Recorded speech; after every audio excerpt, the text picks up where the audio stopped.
Hi అండి, welcome back to my channel అయోమయం అమ్మాయి. ఇండియన్ రైల్వేస్ ప్రయాణికులకు మరో గుడ్ న్యూస్ చెప్పింది. ఇండియన్ రైల్వేస్ లో అడ్వాన్స్డ్ ట్రైన్స్ అందుబాటులోకి వస్తున్నాయి. దేశవ్యాప్తంగా వందే భారత్ రైళ్లకు మంచి ఆదరణ లభిస్తుండటంతో ఈ వందే భారత్ రైళ్లను మరింత అభివృద్ధి చేస్తూ కేంద్రం కొత్త స్లీపర్ ట్రైన్స్ ని ప్రవేశపెట్టేందుకు సిద్ధమైంది.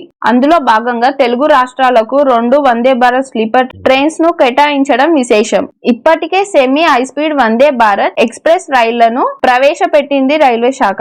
మరికొద్ది రోజుల్లోనే వందే భారత్ స్లీపర్ రైళ్లు పట్టాలెక్కేందుకు సిద్ధమవుతున్నాయి. ఇప్పటికే ఈ రైళ్లకు సంబంధించిన ట్రయల్ రన్ ను ముంబై నుంచి అహ్మదాబాద్ మార్గంలో విజయవంతంగా పూర్తి చేశారు. తొలి విడతలో భాగంగా దేశవ్యాప్తంగా పలు రూట్లలో ఈ రైళ్లను అందుబాటులోకి తీసుకురావాలని కేంద్ర ప్రభుత్వం ఈ తొలి విడతలో మొత్తం 9 రైళ్లను ప్రారంభించాలని రైల్వే శాఖ నిర్ణయించింది. అందులో భాగంగా 2 వందే భారత్ స్లీపర్ రైళ్లను తెలుగు రాష్ట్రాల్లో నుంచి కూడా నడిపించబోతున్నట్లు సమాచారం. ఈ మేరకు రైల్వే అధికారులు రైల్వే బోర్డుకు ప్రతిపాదనలు పంపడం జరిగింది.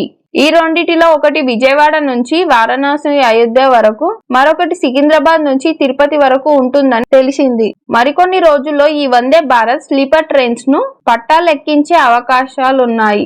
ఈ స్లీపర్ రైల్లో మొత్తం 16 బోగీలు ఉంటాయి. అందులో 10 థర్డ్ ఏసీ, 4 సెకండ్ ఏసీ, 1 బోగి ఫస్ట్ ఏసీ కేటాయించారని అధికార వర్గాలు పేర్కొన్నాయి. వందే భారత్ స్లీపర్ రైళ్లలో సీటింగ్ తో పాటు లగేజ్ కోసం 2 బోగీలు అందుబాటులో ఉంటాయి.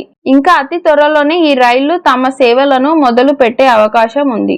ఈ వీడియోపై మీ అభిప్రాయాన్ని కామెంట్ రూపంలో తెలియచేయండి ప్లీజ్. వీడియో నచ్చితే వీడియోని లైక్ చేసి మరిన్ని ఇలాంటి వీడియోస్ కోసం నా ఛానల్ ని సబ్స్క్రైబ్ చేసుకోండి please. Thank you for watching.